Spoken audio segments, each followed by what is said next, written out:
Could have just censored Hey, it. hey, everybody! Welcome to the Last Save Point's mailbag. With me, Pierre, here with Poster0st. Yo. This is our second try because I think my address accidentally popped up on the thing, and I didn't trust somebody to edit it out. He doxed himself. So I forgot that there's this camera plus this camera, and I'm like, oh, I gotta actually pay attention to where I'm putting stuff. So we're gonna just kind of go over what we picked up this week. Chris has a Chrome Mox waiting at somebody else's house. I just haven't picked it up yet. That's going to be my big pick. So, but you know what's funny is I've been playing Chrome Mox in Arena in Brawl, and a lot of the time it really doesn't help because you have to get it really early for it to have a bonus, and then it's like you kind of have to get rid of a resource for it to go off the way you want it to. So I don't know. It's a combo card. You shouldn't just be playing it in your regular ass deck. I'm not. I mean, I was playing it in a artifact deck, so it's an affinity deck. Yeah, but if you're it's a white-blue affinity deck. No, but I'm saying is it in a 60? You're playing it in a 60? No, in 100. Oh, you were playing Brawl? Yeah. Yeah, I don't know. We're inherently playing Commander so much that I don't really think about it, and having a Chrome Mox just incentivizes me to go lower because the cards that I can imprint in Atraxa are just so good. Right. That's the problem. Yeah. If you don't have a lot of Azorius stuff in that deck, maybe it's not as good. Maybe you need to be I assume you're already playing Opal and stuff like that. So, but there's probably better the stuff. Other one. What's the one? The Mox. Amber. I have Mox. Yeah, Amber. I have Mox. Exactly, Amber. Yeah. Because having it is fine, but it's really only. Most of the Moxes are only really good if you get them on turn 1 or 2. So that's the way I feel. Yeah. But that's when it's most important. If I get to go a turn ahead, when I did it with the Atraxa, it was oh, this one extra mana changes how many things I can do. It's oh, not only do I get the Soul Ring Arcane Signet, I get the Nature's Lore or the Farseek too, or I get to so you're or I get to play Soul Ring into Black Market Connections or Ristic Study turn 1. Mm-hmm. Yeah, it's pretty gross. But it's all about that optimized hand. It's trying to get that really fast turn 1. It also works if you're playing the tutor artifact, the artifact tutors, which is nice because you get you can tutor it up with the Urza's Urza Saga, and then the whatever thief, the one that or not. It's something. It's the one that lets you tutor for artifact that costs 3, 2, or 1. I think. No, it's 3, 2, or 4 because there's 5 and 6, 0, and then 1. What's the 0 one? What is the 0 one? I can't remember. The other 2 are newer, right? Yeah, the 3, 4. Yeah, the 3, the 2, 3, 4, and the 5, 6 are both new. Right. Trinket Mage is from fucking Kamigawa. That's. Or no, 5th Dawn? But still, that's 20 years ago. Mm-hmm. Or no, what is it? I think there's 5, 2, 3, 4, and then 6 plus, and then probably 0. Was the original Kamigawa block the one you tried to get me in on Magic when I bought that Samurai starter deck? Yeah. Yeah, that's the set where they had years. Holy shit, we're old. We're still in high school. I know, that's crazy. I remember it. I remember playing in your room at that house that was across the street from the middle school, or close to the middle school there. A million years ago? You mean Kurt's house? A million years ago, yeah, exactly. Oh. So, yeah, I've been playing for a really long time. This is your first video, I think I played 2000, or like 98, something like that. Whenever Urza block was, and then Onslaught, Fifth Dawn, Kamigawa, and then I didn't play again until like cons, like the block that we're literally returning to for the first time ever with Takir Dragonstorm. So I hadn't really played since then before, but like I also like still watched Magic like really consistently during that whole time anyway. Mm-hmm. Are you ready? I'm ready. All right, people. Let's. I gotta pull them out of the envelopes. God, can't you? You should actually open them before you. That way you're not putting the envelopes on screen. No, I cut them open. It's more like I have to make sure that they're off screen. Right. All right. Let's see. First card. Are they gonna ruin the top loader? I don't see any tape on it. All right. So let's see. I kind of saw what it was because I had to rip it off of the taped eBay thing. So it is Triumph of the Hordes. Until the end of your turn, creatures you control get +1/+1 and game trample. Oh, that fucking card. And in fact, yeah, okay, I remember that. I need to put that in my deck too. How much does that cost? Like, isn't that a $20 card? Because it's only been printed like once. I paid $16.50. $16.50, yeah. After tax. Right. So not too bad. I'm only gonna put this in my token deck, but that's like the only real deck that I have green in. Mm-hmm. But like the foils for these are like exorbitantly expensive, and like I'm not trying to foil out the other stuff. Right. Especially if it's a card like this where it's only gonna go in like a couple of decks. This isn't like a universal card. Mm-hmm. So are you gonna do the same thing I'm doing with the proxies, or do you want to save that to the end of the? No, I'm doing it at the end. Video. Okay. So let's get this in a real sleeve. What set is this? I have no idea. LLC. No, that's this doesn't even have this set. Is it Zendikar? Is it a Zendikar? I don't know. If you're watching in the comments, and you know what set the card is, let us know. Because I don't fucking know. And I gotta work this into my tokens deck. Because it's like this and like Crater of Behemoth, and I think that's it. That's all I'm ever adding to the deck. That deck's done. I still need to buy a Crater Hoof Behemoth. Didn't they release a new card that is like a Crater Hoof Behemoth like pseudo copy recently?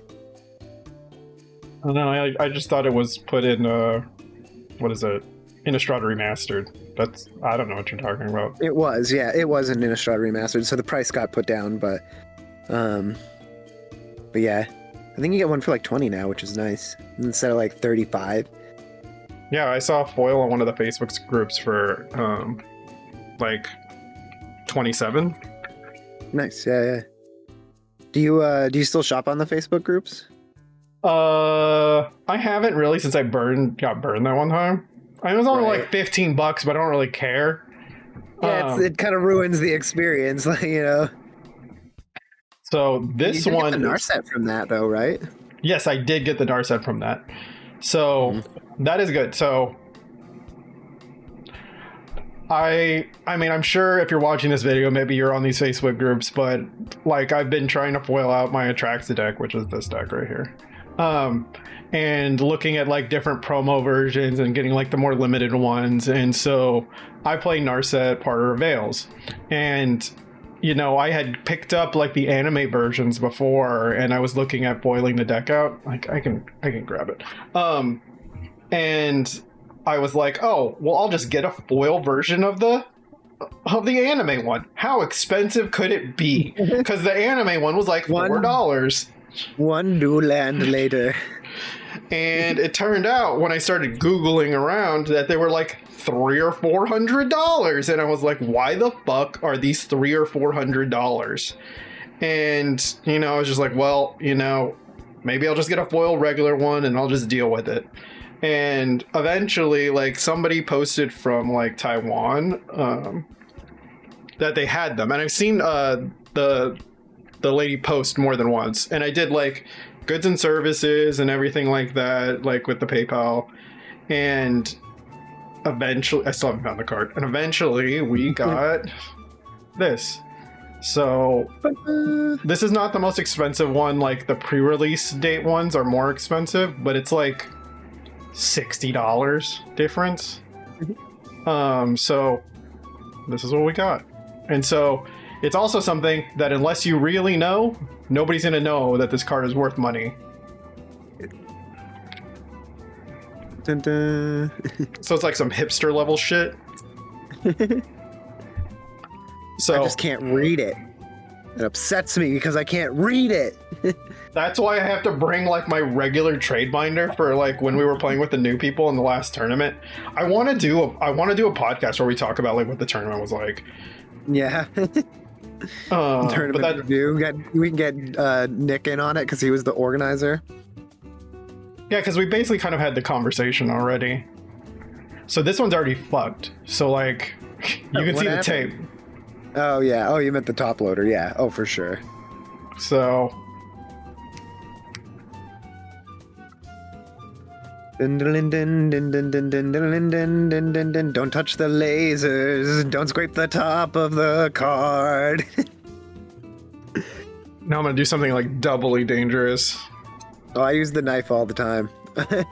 When they do that to the fucking thing, all the time I gotta use the knife. Alright, let's see what this card is. So we're to the point where like, whenever I see like a video on like TikTok or something like that, where people are like speculate on cards, I just buy them. Unless they're like exorbitantly expensive. So a lot of these cards, I don't remember what they are. So you're just specking now. Yeah, like I'm just getting stuff and then like putting it in the binder. Okay, so let's see what this one is. Oh, it's Coalition Victory. So I picked this up because when they were doing, I was listening to the EDH Recast and they were talking about cards that they thought would get unbanned, and Gavin I forget how to say his name. He said that this was like on the top of his list as one of the cards to him. He's the head of the commander team. Interesting. So if you control a land of each basic land type. I mean, that's the tough part about it, is getting the basic land through each one. No, well, it says basic land type, not a basic land card. Oh, so as long as it says for it. Oh, yeah, that's actually easier than it sounds. So you can get, Leyline of the Guild pack and Anywhere token. Right? Like, you can get those, right. And then you can just play, like, a 5-color creature. Or if you're playing, like, Morphon or something like that, that's lowering the cost of your Orberg. Yeah. Orberg. So, I bought this just to speculate. The foil ones are too expensive, and this one is from Mystery Booster? It's a reprint. Yeah, you can see it in the corner, the emblem. So, yeah, I picked one up. I think it's really slow, and like it's very much like, I think if you're building that deck, it's like a 2 or a 3 under the current bracket system. So it'd be like, okay, I'm just gonna play some techie cards. I'm gonna play like these 5-color creatures, like just to try to get the combo off. Right. Oh, like a lot of tutoring and yeah. Okay, so this one. I think this one is the one that came from Japan. That I didn't realize it was coming from Japan until the tournament was happening, and I needed this card, and I was like, wait. All right, so we got classic eBay packaging. 2 pieces of cardboard. I mean, classic. It was like you pulled it out of the little tattoo machine.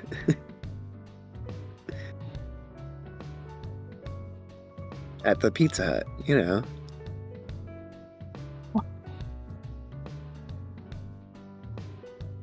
You just sliced the card. It's ruined. It's in a top loader. No. All right, let's see. Let me try to take it off screen. So, okay. I just want to make sure that I didn't see it. All right, let's see. I think I know what this one is. Is this? Maybe this isn't the one from Japan. This is the super rare My Little Pony set that he's been wanting. Listen, Carlos has those cards, all right? So I don't even think you want to joke about it. So yeah, but didn't he make it for his daughter? Yeah, he did, huh? Yeah. His daughter that doesn't really play Magic. It's funny. All right, let's see what we got. Oh, it is the one from Japan. Oh, yeah. That is a. Why'd you order that one from Japan? I didn't realize it was from Japan. Oh. I just clicked buy without looking. So I needed one of the. So in our most recent tournament, I played Giada, and this is one of the cards that I needed to add. And so I was like, well, I'll just order online. It's going to be cheaper than me buying it in person. And then I realized that it was coming from Japan. So the day before, I had to scramble to go find one. I pay like $29 or something for it. Oh God. And like I had to get the one that wasn't extended. So now I have two.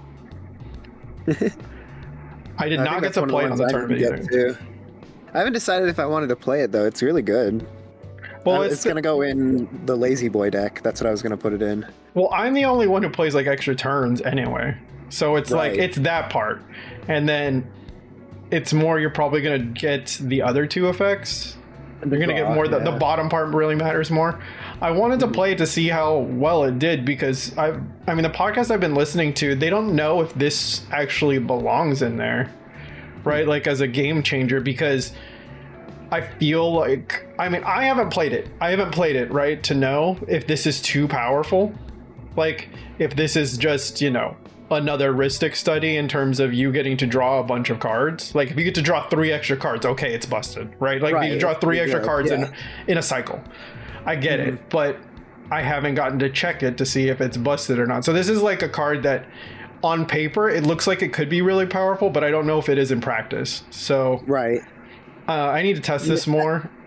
I feel like at worst, it's like a Rhystic or a Remora, but without the option to pay for 1 more mana. Well, yeah, and it doesn't have the upkeep of the other one, so maybe that's why. But I don't know, like, so when I'm, like, you goldfish your deck, obviously, right? And so, like, when I do that, I try to estimate, like, what the number is going to be. And so, like, when I do, like, a Rhystic, I'll usually draw, like, 2 or 3 cards, right? Like, I feel like 2 or 3 cards is a good estimation. Like, everybody's going to try to do something on their turn if I'm really playing a deck that has Rhystic. But when it comes to this, like, there's too many parameters, and I don't know how often this is going to happen. So I'm going to test this more. I don't know if this is going to go into my green-white tokens deck at this point, because if it's low power, it probably will go in there. But if it's really powerful, it probably won't, because I'm trying to keep that deck around like a 3-ish in the new meta. I'm trying not to make it too powerful, but we'll see. I'm interested to test it out. Yeah, I mean, I should probably test it out once or twice too, just for the card draw, because like I find myself always needing card draw or ways to get it. Card draw and lands, am I right? God damn it! This one's just in the top loader. Sometimes that's all they do. They don't give you a slip. They just throw the top loader in the mail and go. Put this in a sleeve. All right. So this one came from the Netherlands. New Jersey. New Jersey. Jersey. Tony Soprano sent you a flux channeler. So funny story about this one is, like, I ended up buying all the cards for, like, the proliferate decks in case I want to, like, switch it to something else, if I want to do, like, 1/1 counters or something. And I originally ordered one of these off of TCG Player, and it never came. So I ended up having to get the refund and then reordering this one, and then they took, like, a week and a half to send it out. Yeah. And so I was just, like, frustrated, because I'm looking at maybe just building... was it the 1/1 commander, the Naya? Jeskai? Naya? What is it? Animar? Oh, I thought you were talking about... Never mind. So I'm thinking about building that deck as like a low level, like budget, like fuck around, like let me play with proliferate without it being poison deck. Right. So I have bought like a lot of the proliferate based creatures, but in my experience when I'm playing Atraxa, I don't want to take those turns off to play something like this, because I feel like me just playing the Planeswalker is more powerful, and then me trying to combo is more powerful. And turn 3, like, it's really hard to figure out when I would be playing this card. Like, if I'm... This is kind of what I think of. This is like a card that I would play with like the Displacer Kit and combo. But like, do I really need this if I'm just drawing all the cards in my deck anyway? Right? Like, isn't there better ways for me to spend that mana, that time, than to just have this as an extra card? So I don't play this in my Atraxa deck currently.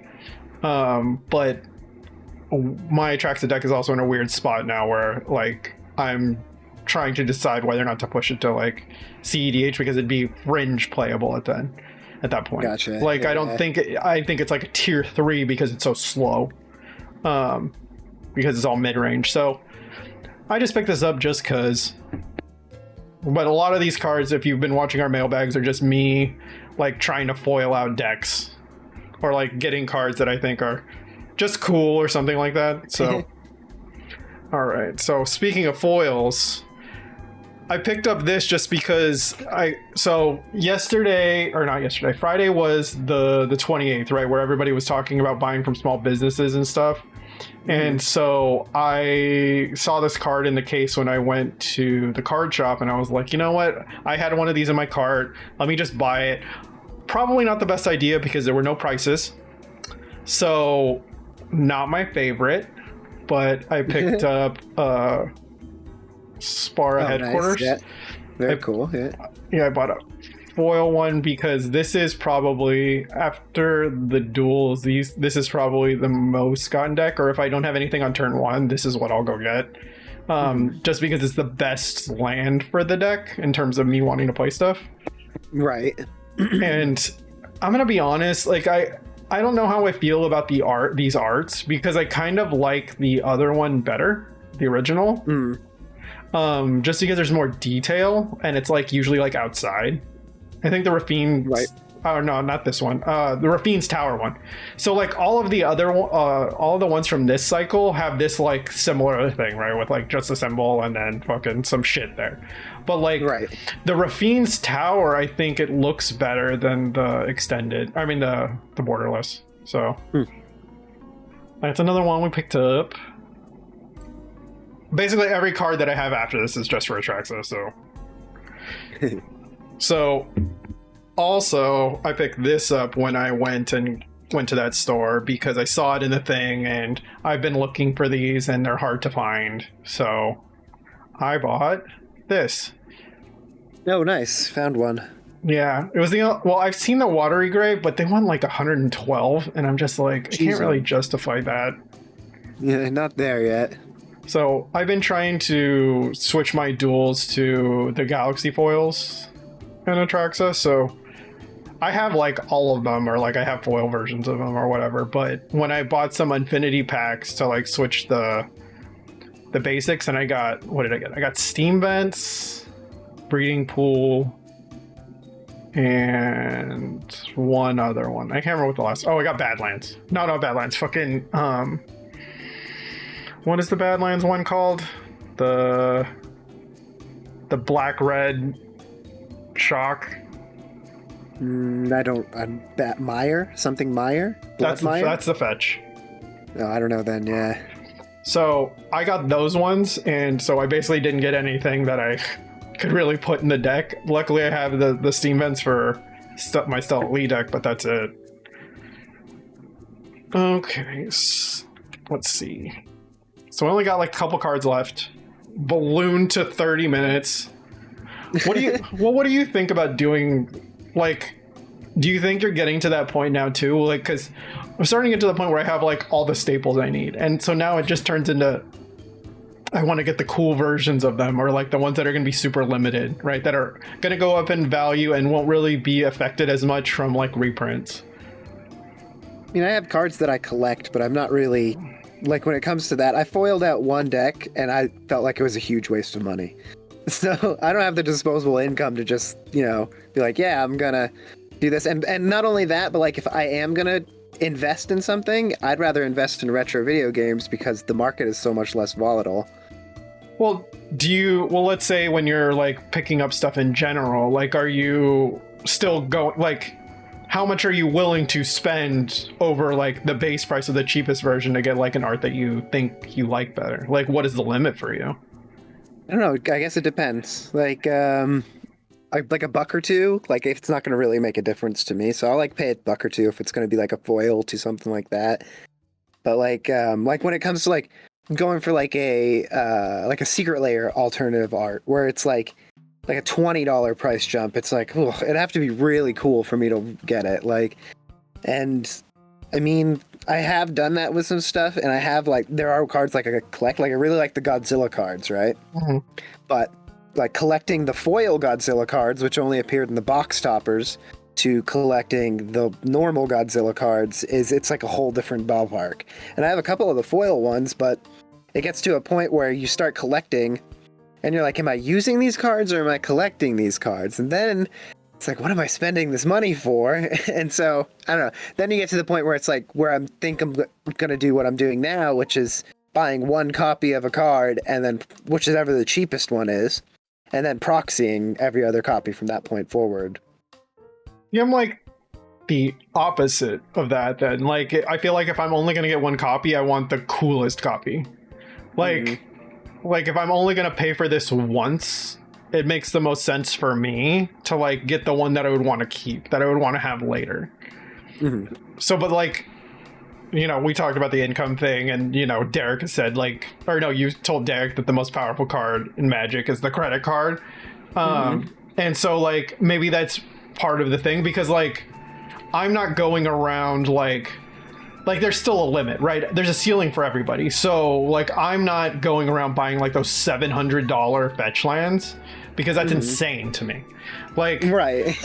like going to buy them just because they're judge promos, or the original foil onslaught ones, because those are all between like $600 and like $900. And to be honest, the original arts aren't that great. Like there are some cards where I've like punched down because I like the art better. Right. So like I think that I'll end up just getting the foil most recent, the Modern Horizons 3 ones for my fetches, and just get like the foil borderless ones, just because I feel like for me like the art matters as opposed to the value. So like when we were talking about the Narset, right? Like the reason I got the Narset wasn't necessarily because it was limited, but it was because it was the art I preferred. Whereas, yeah, I mean, I could see that for sure, but like because like there are definitely arts that I'd like to have, but it's just a paywall. That's the problem. Is it's like, sure, I'd love to be able to buy every art that I thought was cool, but when it comes down to it, I have to buy these game pieces so I can legally play the cards that I own. And to me, it's more of a necessity than like wanting to do it. What about like, the I don't Final even want to Fantasy buy set? these cards. The Final Fantasy set's different because that's pure aesthetic. Like, I don't even care what the cards do in that. But like, this is completely different, I think. Because we're talking about buying our collection, buying cards we're playing. Because I mean, I already admitted that I buy cards to collect, but I kind of wonder, like, why do I do this? It's just to collect. But if I'm buying, like, I would have never ever bought the blue counterspells, right? Like Force of Will, all that stuff, unless I was making a blue deck. Like, I never would have touched them.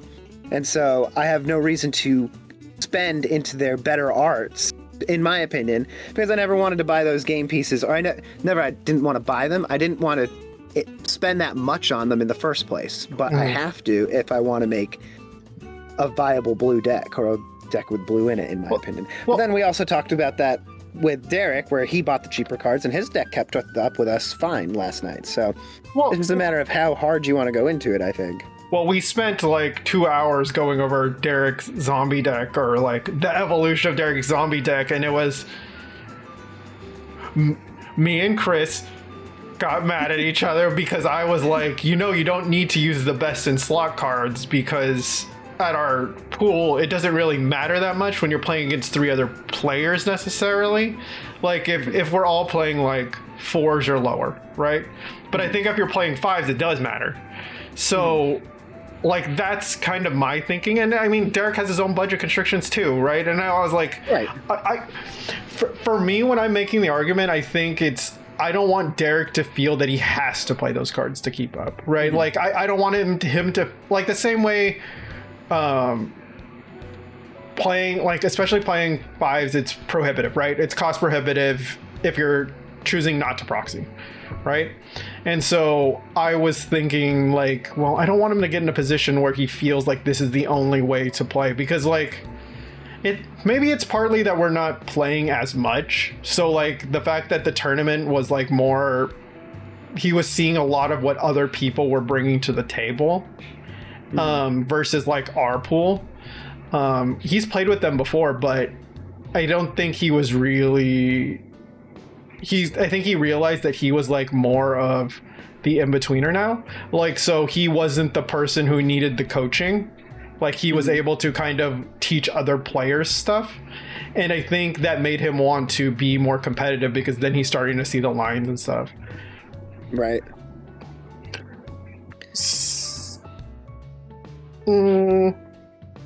So we got 2 more cards left. So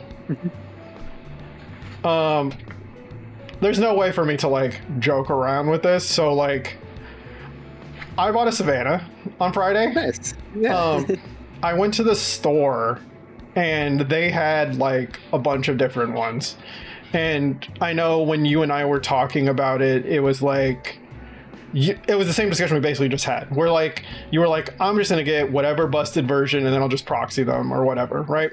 And for me, it was like, well, you know, when I was playing 20 years ago, these cards were $30 to $100, like not Savannah, but like the duels, and now they're anywhere between like $400 to, you know, $700-800. And so, like, for me, it was about getting, like, whatever the best version they had there. So, like, it's pretty clean on the front, and they had, like, Scrubland, Badlands, Tundra, Tropical. And when he when the guy originally brought it to me, he was like, well, these are the best looking ones. And he had, like, the Tropical, but, like, there was like a little, like, looked like somebody had pushed him with their fingernail, like, right here at the top of the card. And I was like, I don't think I want that, right? Like, if I'm gonna spend that much, I'd rather just get this. So, like, I know that when I'm playing Atraxa, the Tropical Island is usually the first land I get, but I think that this is better for me.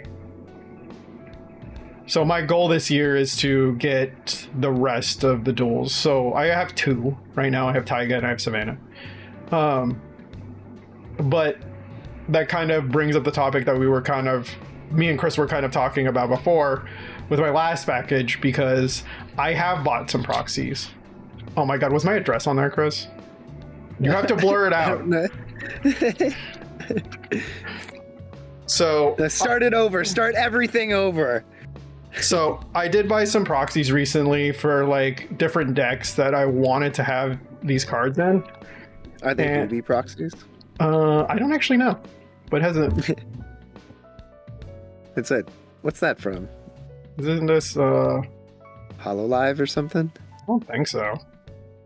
I always assume it's just Hololive if I don't recognize it. Let's see what proxies I got. Is that the back of the card? Yeah, this is the back. So, thank you. A banana token. Oh, nice. It looks like a banana to me. Then, yeah, I want to peel that banana. Nah, you got it before me. But this isn't the card I ordered. This is just a bonus one. This is the card that I actually ordered. So it is... Oh, it's Archangel of Thune. Oh, it's a sexy Archangel. Stupid sexy Archangel. Well, it's this... So... It's the same artist that I have for the Atraxa. So, like, I kind of did it to support the same artist, because I don't like the original Atraxa art, but so I wanted to support the same guy. Yeah. And so I have one of these in... I can't remember if I have it in the Angel deck or the Tokens deck, but I wanted to have one in both. And I was like, well, they were having a sale and I was already buying some other proxies. And so I just ended up picking these. But, I mean, it kind of brings up the discussion that we were having before, where, like, how do we feel about these proxies? Because I think that in the same way, like, we're talking about, oh, I want to just have these cards and then, you know, be able to proxy them, right? But what is the limit, right? Because I've had this discussion with Nick, too, where Nick was, like, proxying, like, Oh, Gaia's Mishra's Cradle and stuff. Yeah, yeah, I like, and remember. I'm just like, but Well, then again, I think oh, go ahead. I would say we kind of talked about it where it was like on Tabletop Simulator, it's like whatever, right? That's theory testing decks. We're pulling decks off the internet. Like, it's whatever. When you're in person, it's a little different. And when you're in tournament, it's way different. Like, I think playing in person, because Royal plays proxy decks at the shop sometimes. Oh yeah, tell us about the experience that happened. Well, literally he gets earlier shit for it. And what was I gonna say? But in the end, he gets to play the deck he wants for $60. Like, he gets to play whatever deck he wants, and that's what he does. He play tests decks on TTS, and he says, "Okay, that was fun. Now I'll bring it to real life and this." And not only that, he gets to make the cards look however he wants. So it's like, to hell with Universes Beyond. I can just proxy these cards however I want if I put in a little work with them, right? So it like gets to what we were talking about, where it's like, that's all fine and dandy, but then you get to a professional or a tournament setting, especially one that's not between buddies, and you need all your cards. But at the same time, you're like, I don't want to bring thousands of dollars worth of cards in my deck, especially if someone's going to play something like a fucking theft deck where you're tucking cards. I'm going to cry. I'm going to cry if you touch my scrubland or something. Like, that's half a week's of pay for me. Like, it's not cheap. So, I wanted to do something like this. This was my plan. I was going to get a top loader binder, and all of my stuff that was like over $30, because that seems to be the limit these days. Like, over $30, I put it in a top loader, and I put it in the top loader binder. And then I was thinking about getting colored sleeves that correspond to the deck that it's in. So if someone wants to be like, "Oh, what deck is that?" I can say, "Look, this is right here, and it's got the colored sleeve, and it matches and everything." Yeah, but that way I don't have to buy more than one copy. Wait. But you're literally gonna hand them your binder for them to look at? No, I'm not. I'm saying if I have to. That's the thing. And this is easier to keep track of, I feel like, than a deck of cards. Because when I go to the card shop, my binder stays either in my lap or next to me where I can see it at all times. And I've never done trades because I'm too nervous. I just keep it in my backpack. But I was nervous at the tournament too, because I don't know. Like, I only knew our core group, right? Like, I didn't really know anybody else. And so, like, there were points where I was like, well, I have to go to the bathroom. I'm going to move this bag. Like, I'm not just going to leave my deck out. No, yeah, totally. So, no, I mean, yeah. Well, again, I think it really depends. Like, so when me and Carlos were talking about going to MagicCon, there was something about, like, I thought about going, but I don't want to go alone. Like, no, you're not safe to go alone, right? Mm-hmm. Like, there's nobody to watch your stuff. If, let's say, you get up and you're at the table with playing with 3 other people, and then you get up and then you come back, all your stuff's gone, right? Like, right. I'm gonna be like, oh, I have to forfeit this game because I have to go to the bathroom, right? So that's like part of the reason I'm kind of on the fence, and some of my decks are starting to approach that too expensive range. It's small car level. Are you kidding me? When I was in high school, I bought cars that were not expensive as some of my Magic decks are now, which is insane for me to think. Like, talk about growth, right? But it's like, it's a real concern, right? Like, it's. I mean, if you watch organized play, you'll see people who have it's a foil it's an original foil and it's signed and you're on camera, and it's like ugh. Yeah, I know I'd be safe, but well, not carrying even it that, around, but the Magic Cons and stuff, they're notorious for having thievery at it because it's harder to track people. Like, if you're a LGS, right, it's like you have your core group of people, and if it's a good-natured LGS, like in Maine, it's pretty good. Like, everyone knows each other, and it's small towns. So the LGSs, it's like most of the time someone's uncle who owns it already, so the people who are there, they know each other. And if there is theft, it gets found very quick because the cards get pawned to the same LGSs, and they're all in the same network, right?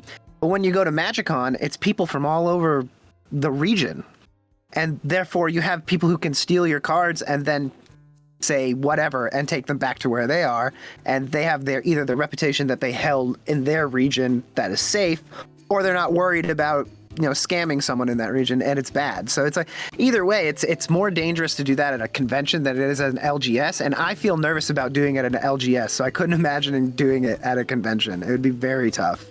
Yeah, like that's why I told Carlos, like when we were talking about it, it's like like I said, I wouldn't be comfortable going alone, and like what if somebody like sees your deck and then they like try to corner you or something like that, or just try to straight up rob you, right? Yeah, exactly. Well, I don't think it'd be that dramatic. I think it'd just be like a slip, like hey, that's all it takes is, like you said, you get up or you turn your head for 1 second and it's gone. Yeah, you have to be one of those, like, so I've been watching like the Pokemon videos where like people bring them in like these locked cases and stuff like that with like combinations, and I'm like, yeah, with like, yeah, it's the briefcases, yeah. And so like that's kind of what I'm starting to think, and like so like the next layer for me is like, okay, well, what do I do for that? Like, how do I keep my stuff secure? And so you gotta Seto Kaiba lock, you gotta handcuff the briefcase to your hand, Zach. God. I literally, when we went to that tournament, I only brought the 2 decks and I kept everything else locked in my trunk. Yeah, that's what I mean. When I'm super organized when I go to the Magic Fit place. I don't bring anything that I'm not playing, and if it's not on me, I don't even leave it in my car, because I'm like, what if they break into my car? Yeah, because like who was I was following, I think I saw it on Reddit, where like one of the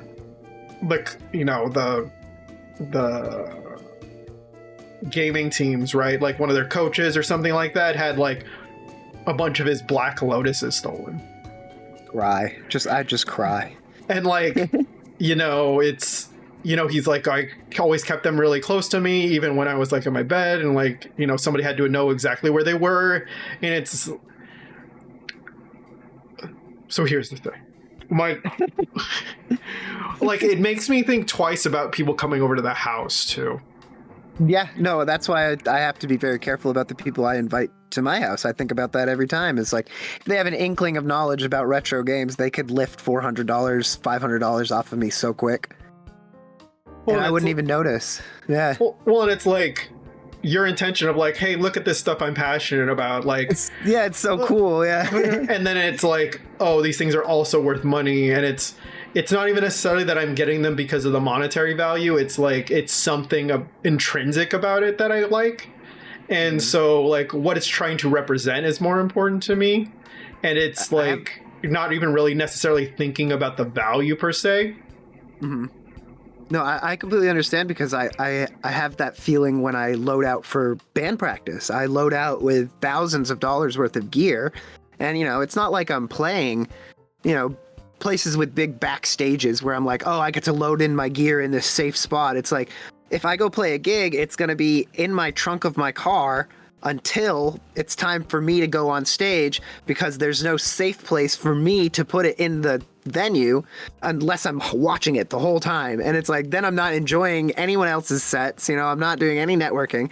And it's like, that, and it's like you said, the intrinsic value isn't what matters to me. It's not that it's super expensive, it's that it represents the investment of time and passion that I put into this hobby of mine.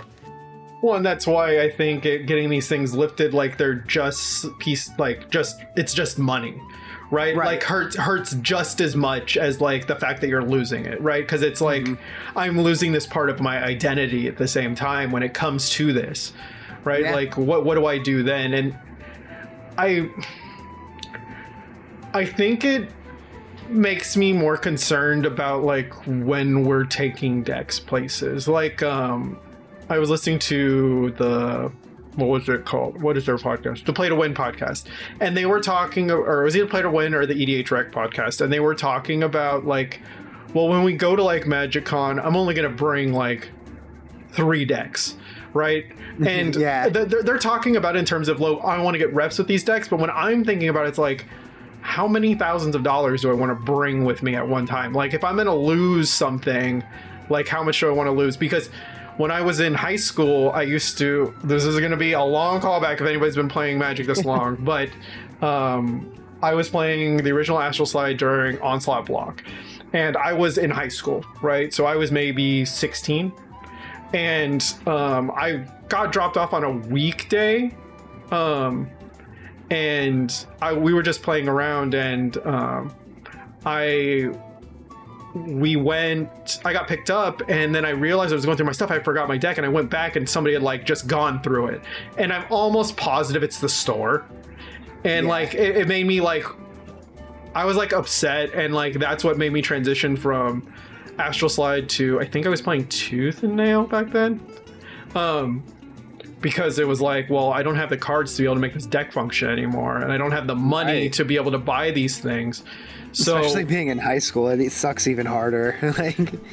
So like, I think that I'm trying to keep it in the point where it's like, if I lose a significant amount of certain things, I can probably replace it. But is it... I'm not doing it with the intention to sell.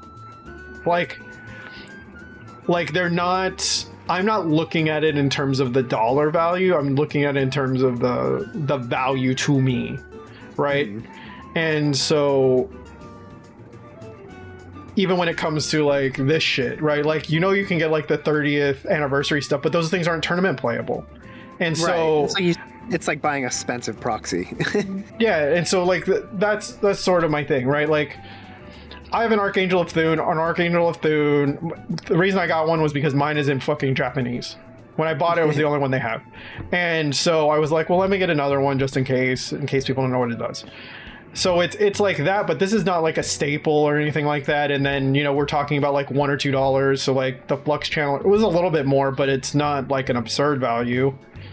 But when it comes to like things like Coalition Victory, where like the foil is like $40 or something like that, I'm like, no. Like the regular one's like $3, and no. Like, not for a card that I don't really care about, that like I just want to have in case I end up building that deck, right? Right. Before it spikes. But I think that's like you said, I think there's two sides to every argument. Like, there's a passion. Everyone has their own thing, right? It's like, you can't yuck someone's yum. Like, some people's passion is stealing, right? Like, that's yeah, exactly. What is it with that John Mulaney skit? Or it's like he went to this guy's house, and then he went into this separate compartment, and there was just all these pictures of like dead relatives, and he's like, why do you do this? And he's like, it's the only thing you can't get back. Oh my god, and it's like Jesus. So like, that's sort of my thing, and we're starting to approach these values where like the collections are getting so much, and I have like a third of the value of my collection in like basically one deck, and it's probably not the best idea for me to do that. Like, I want to be able to, like, if we were going to organized play, obviously I'd play the Savannah, but I question whether I'd do it if we're in like a regular tournament. Mm-hmm. Like, if it's not proxy friendly, I do have a list of like the transition for my deck to like basics for the duels. Oh, right. But I think, because I had never experienced that feeling until I played the Narset at the tournament. Yeah, at the tournament, you were like, don't touch it, don't look at it. No, I was like, well, this is what it does, because obviously it's Japanese, and I was like... Oh, I thought you meant, because the value of it. Well, no, but it was because of the value, too. It was like me worried about losing it, right? Mm. And so I think it's almost gets to the point where it's like, oh, if you can't afford to lose it, I guess you can't really afford it, right? I hate that mentality. It's like, I could never get anything I ever owned if that was the case. But like, if you want to buy a car, be prepared to buy it twice, right? Like, yeah, it's like, I'm sorry, what? So that's just my thing. Like, but we're starting to get to the point where the only things we're missing from like the staples are like these cards that are significantly more expensive, and like talking about like Grim Monolith, like Ancient Tomb. That's my next big buy. It's like, yeah, it's true. It's like because you get to a point where it's like, okay, I bought up all of these staples once that are the $20, $30 ones. I've made this limit, right? And then you're like, well, I guess I could do the $40 and $50 cards. I've already done the 20, 30s, and before you know it, you're buying Ancient Tombs and, you know, Mana Crypts and all that kind of stuff. And that's the funny thing is we had this whole conversation, but I bet I would have answered differently 6 months ago when I was still working. Do you think you would have answered it differently before the bans? Probably, yeah. I think so. Because I thought of Magic as a safer investment. Because even if I don't plan on selling, I still like to gauge the value by the investment, I guess. And I didn't realize how hard it was not only to sell Magic, because I hadn't had to experience selling collection, and I had never experienced something I had owned dropping violently like that. Because in the video game market, that doesn't happen. Like, you buy something and it goes up after you buy it. It never really goes down. Sometimes it'll go down to like after the COVID bubble popped, GameCube games were really high, and so like they were like $80 for GameCube games, and it was like, yeah, you pay that much if you want to play it or if you really want it for your collection. But 3 or 4 years later, you talk now, and we're back down to like, you know, 60, 70. So you lost some money on your GameCube games, right?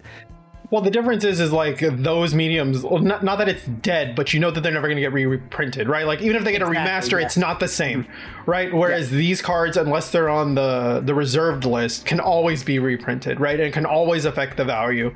Well, let's go to the other side. Like, the fact that people have been speculating that these cards are going to be the ones that are getting unbanned, like, have shot the values back up. Like, like, I know you're talking about volatility, but what do you think about that? Because like it also serves you at the same time, right? Right. I mean, that's the thing, is if you're speccing like you are, where it's like you have the people who maybe they saw Abhorrent Oculus before it got big, right? And or stock up. We were just talking about stock up recently. Like, yeah, where it was like 50 cents or something like that. Yeah, you get a playset 4 for $2, and now it's $5 for 1. So it's like, yes, it can serve you, but it's not as stable as if you were to talk about investments, it'd be like playing the stock markets and doing short stocks, as opposed to being like, okay, I'm going to make safe investments on gold and, you know, rare mineral or something like that. So what do you think? Because I mean, I'm gonna be honest, you do waffle back and forth, right? Like, where... No, I know, yeah. It depends on where I am financially, yeah. So what do you...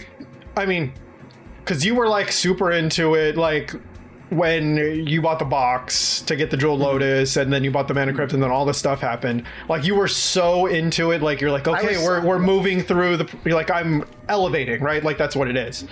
Yeah.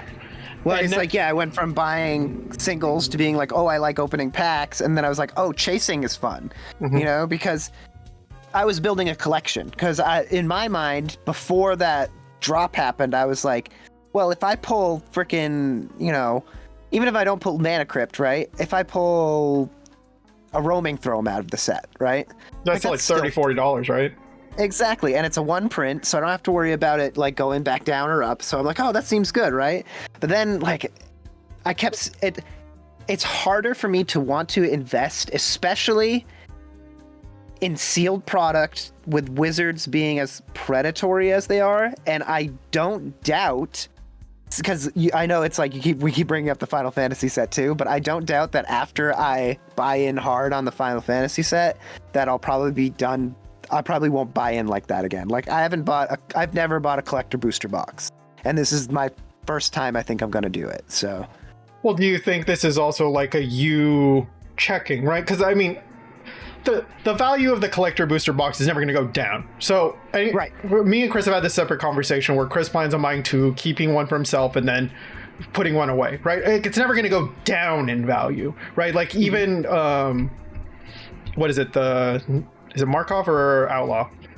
Not Markov. The bad one. Yeah, like, so whichever one of those, like, the value is pretty stable around what it originally was, or like maybe a little bit lower. But this set is probably never going to drop, right? So it feels safe, right? Like, it's it's you investing in the S&P 500, like, for your stocks, right? Like, it's something that's going to be super stable. Much safer. Yes, exactly. Yeah, and that's exactly how I feel about this set. And it's like, I am doing it's a lot of passion buying too, where I'm like, yeah, I want to crack it. Because like, if I was really making investment choices, I wouldn't open either of them. And I'd go out and I'd be a scalper, right?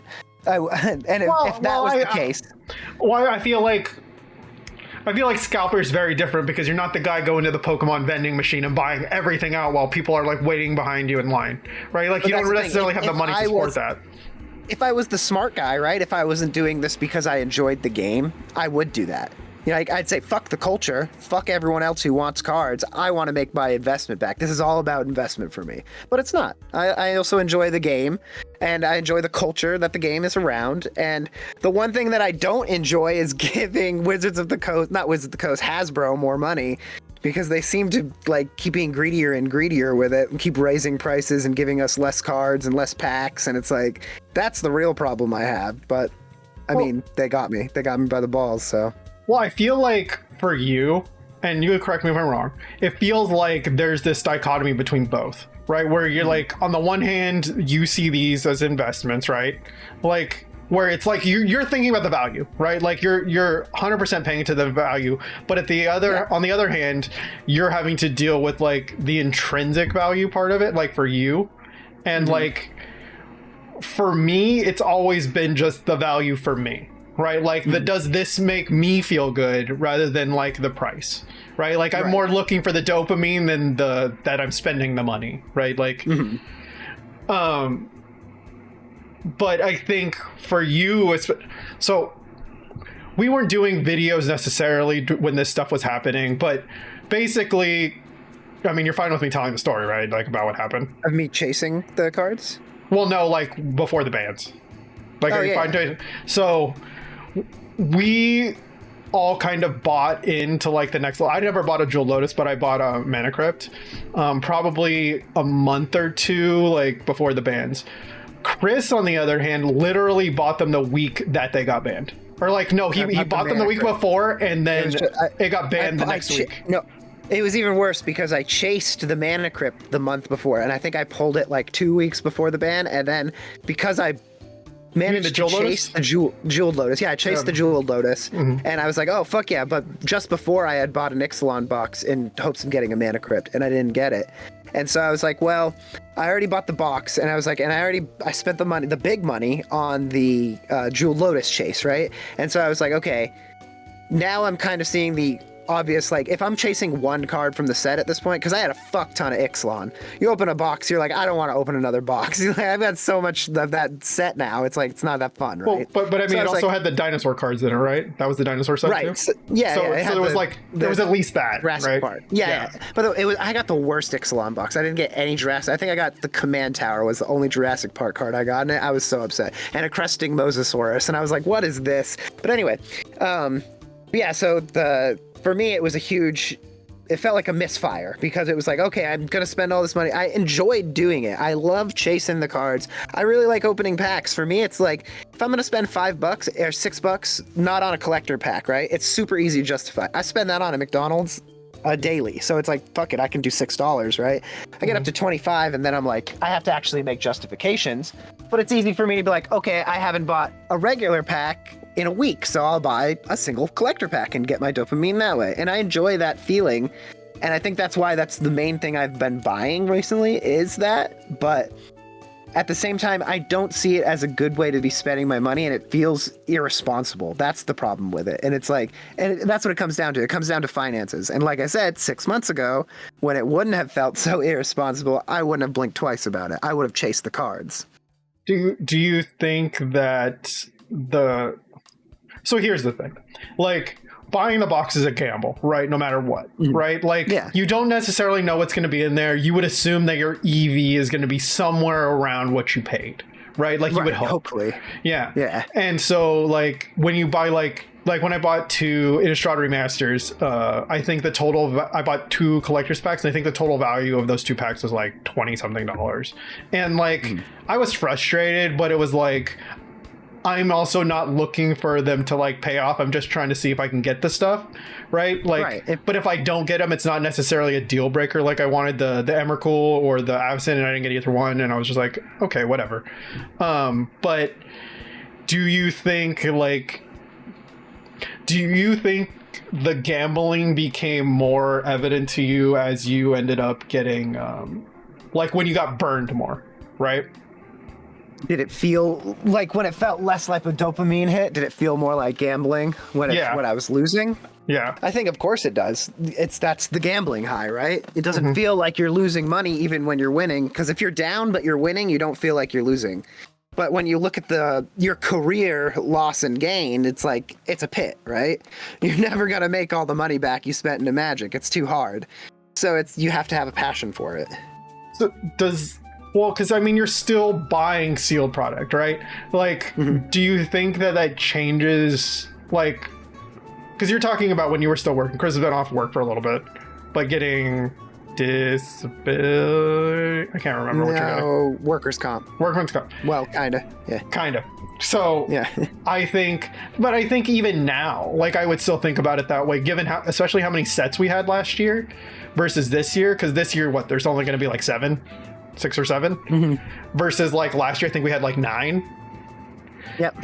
And it's like, it felt like we were getting a new set, like, I mean, basically every like 45, 60 days. And so fatigue. Yeah.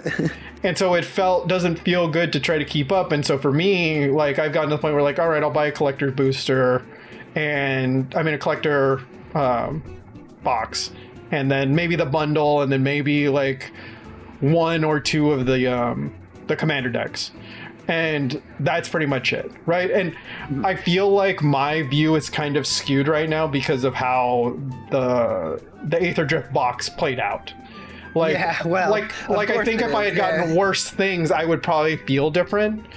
But I think that I got those things at cost when we didn't know what the value was going to be, like what the EV of like that box is going to be, because I think it's still somewhere like 230, 240. Right. Whereas like you'll see different ones where like I mean, it makes you think of the Lord of the Rings one, right? Because that's what that's what Chris is really hoping happens with the Final Fantasy one, right? I think it's impossible not to. It's sold out everywhere. It's sold out months and months before. Like, it's crazy how quick, but everything is selling out right now. It's insane. Zach, I hate to cut our yap session because it's a good yap session, but I did have other things I had to do today. Well, why don't you sign off then? All right. Well, from me to Zach to the... Wait, hang on. You want to sign out in a minute? Wait, hang on. So whether you proxy, however you enjoy Magic the Gathering, whether you enjoy buying the expensive cards, I think it's just important that you find a way that you enjoy playing and you find people that you enjoy playing with. And I think that's what we have right now. Our group it's almost like, it's kind of funny how much the dynamic of our group has changed to just playing Magic. Like, we just play Magic and Dungeons and Dragons. Like, that's how we like hang out nowadays. But it's fun. I enjoy it. It's as adults, it's nice to have a social gathering. And as adults, me speaking personally, and I know some of our friends who I'm not totally into sports and stuff. I don't male bond like that. So it's nice to have the what's it called? The hobby together. And thanks for tuning in and thanks for listening to us. Any final thoughts there, Zach? And here's hoping this isn't like your last save point.